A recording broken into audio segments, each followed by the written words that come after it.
할렐루야. 하나님 말씀은 시편 23편 1절부터 6절입니다.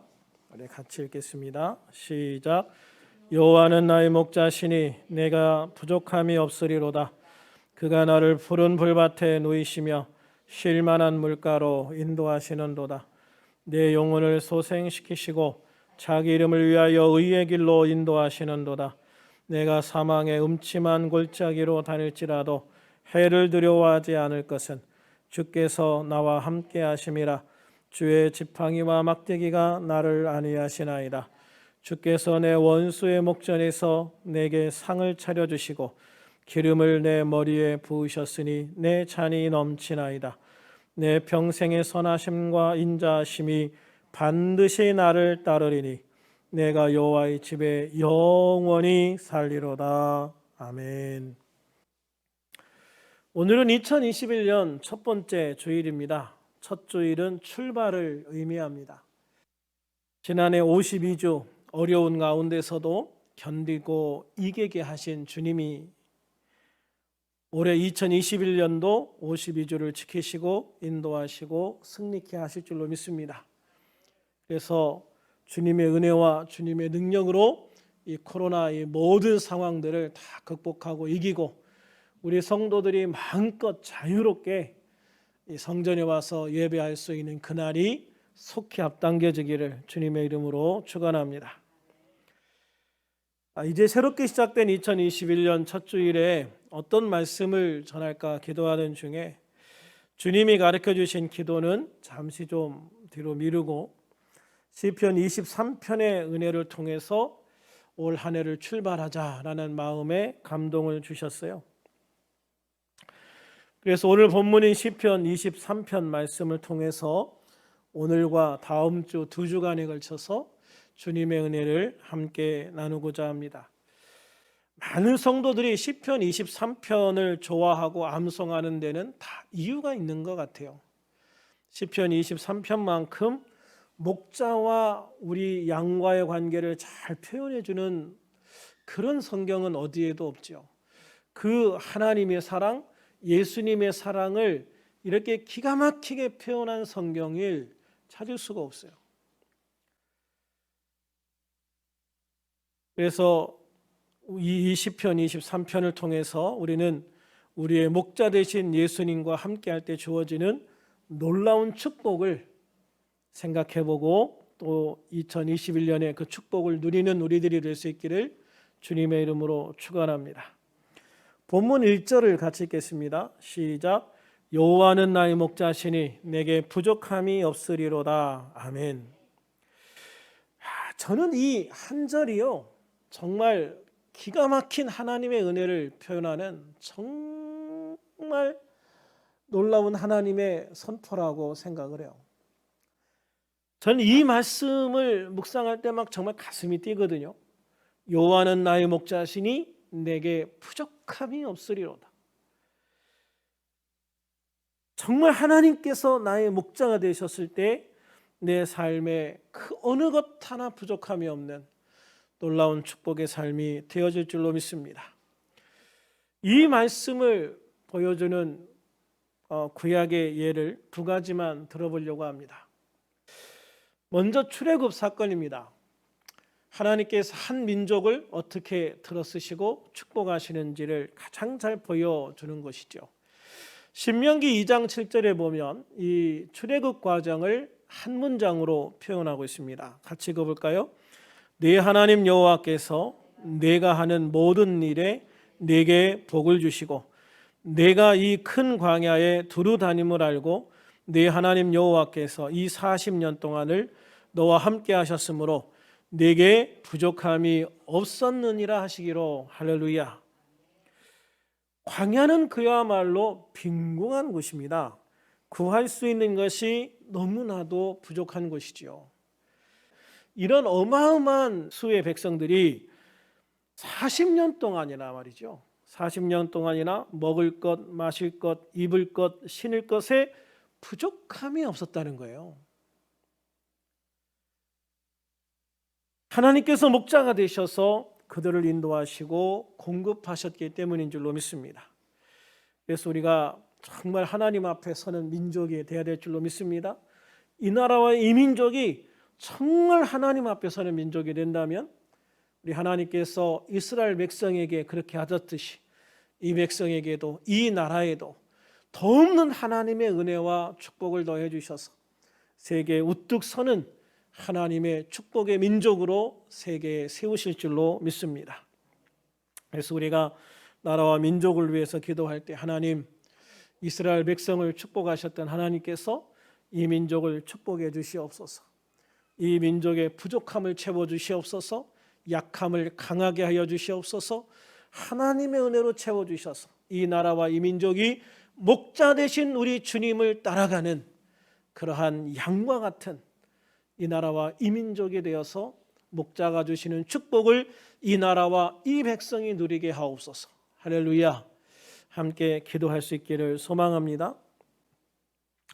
열왕기상 17장에 보면 사르밧 과부 이야기가 나옵니다. 이걸 통해서 하나님께서 한 개인을 어떻게 축복하시는가 하는 것들을 보여주고 있어요. 엘리야 시대에 하나님이 이스라엘에 3년 반 동안이나 비를 내리지 않으셨습니다. 모든 땅이 메말라갔습니다. 농사도 지을 수 없었어요. 그 극심한 고통 중에 사르밧 과부가 있었습니다. 10절에 보면 엘리야가 사르밧에 갔을 때 성문 앞에서 한 여인이 나뭇가지를 줍고 있었습니다. 엘리야는 이 여인에게 물을 조금 가져다 달라라고 이야기를 해요. 아마 이 시기에는 먹는 샘물도 정말 귀했을 거라고 생각을 해요. 수년 동안 비가 오지 않았으니 샘물도 말라가지 않겠어요? 그래서 이 샘물을 풀려면 그 샘물의 가장 밑바닥에 고여있는 얼마 안 되는 물을 퍼올려야 될 거예요. 그 두레박질 하는 것도 참 쉽지 않았을 거라고 생각을 해요. 근데 이런 상황에서 이 여인은 말없이 순종해서 물을 들어가죠. 그걸 통해서 보면 참 복받을 사람은요, 복을 받게 행동을 한다. 복을 받을 사람은 복을 받게 행동을 한다는 것들을 정말 잘 볼 수가 있는 것 같아요. 그런데 12절에 보면 엘리야는 한술 더 떠서 야, 떡도 좀 한 조각 가져올래? 라고 이야기를 합니다. 떡도 좀 한 조각 가져와라. 물 가져오라고 해가지고 물 들어가는 여자에게 야, 물 가져오는 김에 떡도 좀 한 더니 가져와 라고 얘기를 하는 거죠. 그러니까 이 여인이 뭐라고 이야기하냐면 난 정말 거짓말 안 하고요, 저는 떡이 없어요. 다만 통에 밀가루 조금 있고요, 병에 기름 조금 남아 있어요. 내가 지금 나뭇가지 왜 줍는지 아세요? 이 나뭇가지 주워다가 그 조금 남아있는 가루를 가지고 떡을 만들어서 그 조금 남은 거 우리 아들하고 나눠 먹고 이제 죽을 날만 기다리려고 그래요. 이제 우리는 이거를 먹고 이유는 먹을 게 없기 때문에 우리는 이거 마지막 먹고 이제 죽을 겁니다. 그렇게 이야기를 하거든요. 이런 비참한 이야기를 들었으면 이 선지자는 좀 동정하는 마음으로 좀 이 여인을 봐야 되잖아요. 근데 엘리야는 진짜 뻔뻔하게 얘기합니다. 야, 그러면 그거 빨리 만들어 가지고 먼저 나한테 주고 나머지를 니네가 먹으라는 거예요. 그 조금 정말 그 엄마하고 아들하고 먹어도 마지막 끼니 배불리 먹을 수도 없는 그 조금밖에 안 남은 거를 만들어 가지고 먼저 나한테 가지고 오고 나머지는 니네가 먹어라. 그러면서 만약 그렇게 하면 비가 올 때까지 너의 그 통에 밀가루가 마르지 아니할 것이고 병에 기름이 끊어지지 않을 것이다. 그렇게 말씀을 해요. 근데 이런 상황에 이 여인이 그 말을 어떻게 받아들일까? 사실 일반적인 사람이라면 굉장히 어떻게 보면 반발할 수 있는 상황이죠. 한 개그 프로그램에서 이런 때 그런 말 하더라고요. 말이야 방구야 막 그러는 거예요. 이게 무슨 말이에요? 말도 안 되는 얘기하지 마라는 거죠. 말도 안 되는 얘기하지 마. 지금 나하고 우리 아들하고 마지막 남은 이 음식 먹는 건데, 그래 이 음식 당신한테 주면 앞으로 얼마가 더 가뭄이 지속될지 모르는데 그동안 이 가루와 이 기름이 마르지 않는다는 게 이게 말이 되냐 이 말이죠. 어떻게 보면 상식적으로 도저히 이해할 수 없는, 받아들일 수 없는 말들을 하면서 정말 황당한 요구를 하고 있는 게 엘리야예요. 그냥 세상적으로 보면 그렇다 그 말이죠. 그런데 이 여인은 그거를 그냥 정신 나간 어떤 사람의 말로 받아들이지 않고 그 말씀을 하나님의 선지자의 말씀으로 받아들이는 거예요. 할렐루야. 그래서 이 여인은 정말 말없이 물을 떠다 주고 떡을 만들어서 엘리야를 위해서 먼저 떡을 갖다 주죠. 그리고 나머지를 아들과 나누어 먹었어요. 그런데요, 정말 놀라운 일이 일어났어요. 기가 막힌 일들이 일어난 거예요. 16절 같이 한번 읽어볼까요? 시작. 여호와께서 엘리야를 통하여 하신 말씀같이 통의 가루가 떨어지지 아니하고 병의 기름이 없어지지 아니하리라. 할렐루야. 기가 막힌 거예요. 그때부터 그 통의 가루와 병의 기름이 떨어지지 않는 거예요. 분명히 마지막 닥닥 긁어가지고 떡 만들었거든요. 근데 보니까 통에 또 가루가 꽉 차 있는 거예요. 병에 기름이 꽉 차 있는 거예요. 이렇게 하나님을 목자로 삼아서 하나님의 말씀에 순종하는 사람들에게는요, 부족함이 없는 놀라운 축복의 선물로 주시는 그 하나님의 은혜가 있다는 것이죠. 그래서 우리가 어떤 상황 속에서 일반적인 생각, 그냥 정신 나간 사람이네라고 받아들이는 그런 일반적인 생각이 아니라 그 하나님의 말씀으로 그거를 믿음으로 받아들일 때, 그리고 그 믿음으로 순종했을 때, 말도 안 되는, 도저히 받아들일 수 없는 그 말씀에도 믿음으로 순종했을 때 목자 되신 주님은 그를 가장 귀한 것으로 채워주시고 인도해 주신 걸 믿으시기를 바랍니다. 하나님은 만물의 주인이시고 전능하신 하나님이십니다. 하나님이 기뻐하시기만 하면, 하나님이 주시기로 마음만 먹으시면 이 땅에 못 줄 것도 없는 거예요. 부족함이 없이 채워줄 수 있는 그 하나님의 놀라운 은혜가 우리와 함께하는 것을 믿으시기를 바랍니다. 그래서 시편 34편 10절에 보면 젊은 사자는 궁핍하여 주릴지라도 여호와를 찾는 자에게는 좋은 것에 부족함이 없다, 그렇게 말씀하고 있어요.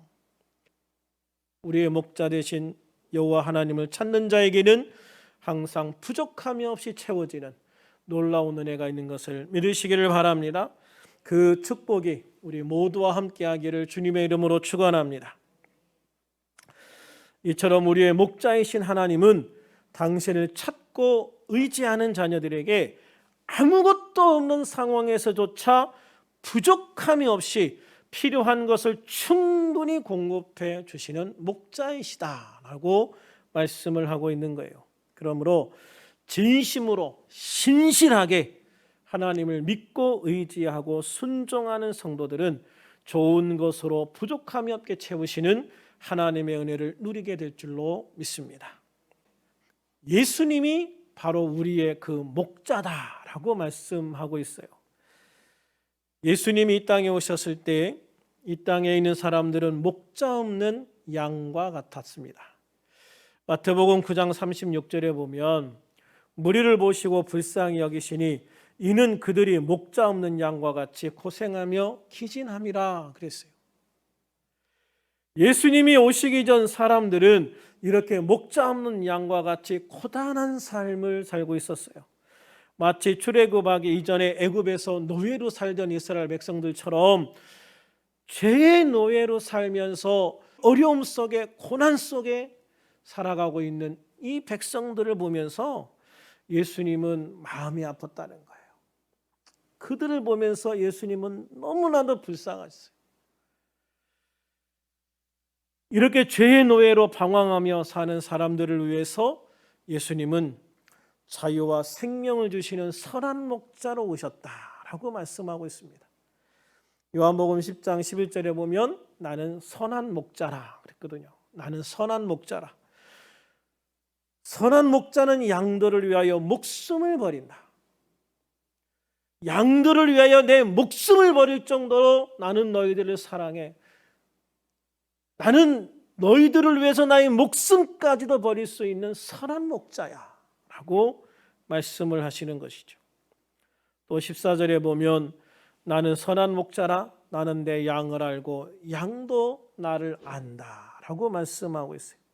15절에는 어떻게 하느냐? 아버지께서 나를 아시고 내가 아버지를 아는 것 같으니 그랬어요. 아버지가 아들을 알고 아들이 아버지를 아는 것처럼 목자는 양을 알고 양은 목자를 안다라고 말씀하고 있는 거예요. 자, 기가 막힌 말씀 아닙니까? 제가 전에 TV에서 그 양을 키우는 그 목자들의 다큐멘터리를 본 적이 있거든요. 거기 보면 양들이 막 섞여서 풀을 뜯어요. 그러다가 저녁에 집에 갈 때 목자들 나름대로 신호를 보내요. 뭐 휘파람을 불기도 하고 뭐 이렇게 소리를 내기도 하고. 근데 내가 볼 때 뭐 휘파람 부는 사람들 다 그 휘파람 소리 같고 목소리가 다 그 사람 같아요. 근데 참 놀라운 일은요. 그 양들이 다 자기 목자 앞으로 달려가는 거예요. 다 섞여서 풀을 뜯다가 목자가 부르니까 그 목자의 소리를 알고 다 자기 목자 앞에 가는 거예요. 그런데 개 중에 목자를 잘못 찾아가는 양들이 어디가 있는 것 같아요. 예? 몇 마리가 이게 엉뚱한 데로 간 거예요. 근데 목자들은요. 그냥 쑥 훑어보더니 자기 양이 아닌 거를 기가 막히게 골라내요. 그리고 이 목자들이 쭉 가면서 자기 양을 정확하게 찾아내요. 보니까 뭐 표식이 있는 것도 아니더라고요. 뭐 자세하게 보면 뭔가 있는지 모르지만 그런데 그냥 겉모습만 딱 보고도 저거 내 거야. 저거 우리 양이야. 그렇게 알아요. 그러니까 목자가요. 그 많은 양 하나하나의 특징을 다 알고 있다는 거예요. 그래서 그 똑같은 양들 저는 보면 절대 구분이 안 되더라고요. 다 고놈이지 뭐. 양 보면은 다 하얗고 털 복실복실하고 다리 짤막하고 다 똑같이 보이잖아요. 뭐 색이 다른 것도 아니에요. 무늬가 이렇게 저렇게 알록달록 있는 것도 아니에요. 그냥 다 하얀 양이에요. 그런데 그 하얀 양, 똑같이 보이는 양들을 목자는 다 알더라고요. 자기 양 하나하나를 다 알아요. 그래서 그 PD가 인터뷰하는데 보니까 자기 양이 100마리를 가지고 있으면 100마리 양 하나하나를 다 찾을 수 있대요. 다 섞어놔도 목자들은 자기 양을 정확하게 찾아갈 수 있대요. 저는 거기에서 정말 감동했잖아요. 목자가 양을 안다는 게 저런 거구나. 양이 목자의 음성을 안다는 게 저런 거구나. 저렇게 목자는 자기 양 하나하나를 다 알고 그렇게 양들은 목자의 음성을 정확하게 알고 찾아가는구나. 마치 아버지가 아들을 알고 아들이 아버지를 아는 것처럼 목자와 양의 관계는 그렇더라는 것이죠. 그래서 제가 그거를 보면서 참 감동을 받았던 게 예수님이 우리를 이렇게 한 명 한 명 다 아시는구나. 이 세상에 얼마나 많은 크리스찬들이 있겠어요. 얼마나 많은 인종이, 얼마나 많은 민족이, 얼마나 많은 성도들이 우리 예수님을 목자로 따르겠어요. 그런데 그냥 목자이신 예수님이 그냥 우리 성도들 이게 아니고 한 명 한 명 다 아신다는 거죠. 그 한 명 한 명에 대해서 다 관심을 가지시고 그 한 명 한 명의 이름을 아시고 그 한 명 한 명의 특징을 아시고 그 한 명 한 명에게 뭐가 필요한지 뭐가 부족한지를 아시고 무엇을 주어야 될지를 다 아신다는 거예요. 그래서 목자 되신 주님은 우리에게 필요한 것들을 채우시고 필요한 곳으로 인도하시는 놀라운 은혜를 베푸시는 진짜 목자시구나. 할렐루야. 우리는 그 목자 안에 있다는 게 너무나도 행복한 거예요. 그러니까 우리가 할 일은 뭐예요? 그 목자의 음성을 듣고 목자가 있는 곳에 잘 찾아가는 거예요. 우리 주님이 계신 곳에 잘 찾아오는 거예요. 주님의 음성을 잘 듣는 거예요. 그럴 때 목자를 통해서 우리에게 놀라운 은혜를 더해 주시는 줄로 믿으시기를 바랍니다. 그래서 15절에는 나는 양을 위하여 목숨을 버리노라 그랬어요. 예수님이 나의 목자가 되시기 위해서 예수님은 자신의 생명을 우리를 위해 주셨습니다. 십자가에서 나를 위해 자신의 생명을 주심으로, 목숨을 주심으로 우리의 진짜 영원하신 목자가 되셨다는 것이죠. 할렐루야. 우리는 그 사랑, 그 은혜를 잊고 구원받아서 하나님의 백성이 되었습니다. 예수님 그 목자 되신 예수님의 울타리 안에 들어간 하나님의 양, 예수님의 양이 되어진 줄로 믿습니다. 이렇게 예수님은 나의 목자가 되셔서 목자의 울타리 안에 들어온 나를 향해서 말씀하십니다. 이제 너희의 삶에 부족함이 없으리라. 내가 내 울타리 안에 들어왔으니 이제 너는 부족함이 없을 거야. 할렐루야. 우리는 주님의 그 음성을 따라서 정말 부족함이 없는 놀라운 삶을 살아가는 2021년이 되기를 주님의 이름으로 축원합니다. 특별히 오늘은 이 부족함이 없는 삶을 허락해 주신 주님의 은혜 첫 번째를 함께 나누려고 합니다. 나머지는 다음 주에 함께 하고요. 우리에게 주시는 부족함이 없는 은혜 첫 번째는 평안과 안식을 주시는 축복이에요. 평안과 안식을 허락해 주시는 축복. 2절부터 3절 앞부분까지 같이 읽겠습니다. 시작. 그가 나를 푸른 풀밭에 누이시며 쉴만한 물가로 인도하시는도다. 내 영혼을 소생시키시고. 할렐루야. 이 말씀을 통해 우리는 푸른 풀밭이 펼쳐져 있고 그 사이로는 잔잔한 시내가 흐르면서 그 시냇가에 배부른 양들이 편안하게 누워있는, 한가하게 누워있는 그런 모습을 상상해 볼 수가 있어요. 이런 모습을 통해서 목자는 우리의 영혼을 다시 회복시켜 주신다라고 말씀하고 있습니다. 1년의 절반이 사막이다시피 한 땅에서 이런 모습을 가능하게 하는 게 참 쉽지 않은 거예요. 그래서 이 양들을 이렇게 편안하게 배불리 먹고 마시고 쉬게 하려면 목자들의 세심한 배려와 피나는 노력이 더해져야 된다 하는 것이죠. 그리고 이러한 목자의 노력에 양의 순종이 더해질 때 목자와 양의 관계 속에서 이루어지는 놀라운 축복을 받을 수가 있게 되어지는 겁니다. 지난해 우리들은 코로나 때문에 많은 어려움들이 있었어요. 그럼에도 우리들은 올해 주님이 주시는 평안과 안식을 기대합니다. 할렐루야.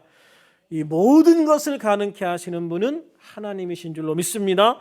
우리의 목자 되신 예수님이 우리를 위해서 이 평안과 안식을 더해 주실 것이고 우리를 회복하게 하시는 은혜를 더해 주실 줄로 믿습니다. 예레미야 33장 2절에 보면 일을 행하시는 여호와, 그것을 만들며 성취하시는 여호와, 그의 이름을 여호와라 그렇게 말씀하고 있어요. 그러므로 우리의 고단하고 힘든 삶을 평안케 하시고 안식하게 하시고 회복시키는 일은 하나님께서 하시는 거예요. 하나님께서 만드시고 성취하시는 거예요. 이를 통해 우리들은 지친 심령이 회복되고 다시 힘을 얻게 되는 거죠. 다만 우리들은 이 모든 것을 우리를 위해 계획하시고 실행하시고 성취하시는 하나님을 믿고 바라보고 의지하고 순종하면서 내가 할 수 있는 최선을 다하면 되는 거예요. 우리들이 지치고 힘들어지는 가장 큰 원인은 내가 최선을 다해도 안 되는 문제들 때문이래요. 내가 최선을 다해서 일이 잘 되면 피곤함이 훨씬 덜하다고 그래요. 그런데 뭔가 하나 막혀서 안 풀어지면, 뭔가 하나 막혀서 일이 안 되면 그만큼 힘들고 어려운 게 없죠. 그러나 우리 목자 되신 주님은 내가 최선을 다할 때 나머지는 당신이 채워주시겠다고 말씀하고 있어요. 내가 할 수 없는 부분은 하나님이 채우시고 하나님이 가능케 하셔서 우리의 삶에 평안과 안식과 회복을 주시겠다라고 말씀하고 있는 것이죠. 바라기는 2021년 나의 목자 되신 주님과 함께하는 복된 한 해가 되기를 주님의 이름으로 축원합니다. 주님의 음성, 목자의 음성을 잘 따라가서 목자가 우리를 위해서 준비해 준 그 모든 것들을 넉넉하게 누릴 수 있는 그런 2021년이 되기를 주님의 이름으로 축원합니다. 예수님은 십자가 사랑과 은혜를 통해서 나의 목자가 되셨어요. 목자가 되시되 나를 위해 생명까지도 기꺼이 내놓을 수 있는 그런 목자, 참 목자, 선한 목자가 되어주신 거예요. 또한 나의 목자 되신 주님은 우리들에게 생명을 얻게 하고 더 풍성히 얻게 하시려고 자신의 목숨조차 우리를 위해 주시기 위해서 오셨다라고 말씀하고 있거든요. 내가 온 것은 양으로 생명을 얻게 하고 더 풍성히 얻게 하려는 것이라. 나는 선한 목자라. 선한 목자는 양들을 위하여 목숨을 버린다. 네가 생명만 얻을 수 있다면 내 생명 너를 위해 줄 수 있어. 네가 풍성한 삶을 누릴 수만 있다면 내 생명 아끼지 않고 너한테 줄게. 그렇게 예수님은 나를 위해서 십자가에서 자신의 목숨을 내려놓으시면서 우리들에게 생명을 주셨습니다. 우리들에게 풍성한 삶을 주셨습니다. 부족함이 없는 그야말로 가장 풍족한 주님의 은혜를 우리에게 이미 주신 줄로 믿습니다. 그러므로 나의 선한 목자이신 예수님과 함께 주님이 주시는 참된 평안과 안식을 누리고 지친 우리의 심령이 회복되는 한 해가 되었으면 좋겠습니다. 코로나를 이기고 승리하는 한 해, 목자 되신 주님의 인도하심을 받아 가장 귀한 축복의 길을 걸어가는 우리들이 되는 그런 2021년이 되어서 정말 세상에 하나님의 이름을 온전히 증거하고 간증할 수 있는 해, 모든 사람들에게 하나님께서 여기까지 우리를 도우셨다고 간증할 수 있는 한 해, 살아계신 하나님을 보라, 나와 함께 하시는 살아계신 하나님을 보라, 나의 목자 되신 주님을 보라, 그렇게 사람들에게 자랑하고 간증할 수 있는 그런 2021년이 될 수 있기를 우리 주 예수님의 이름으로 축원합니다.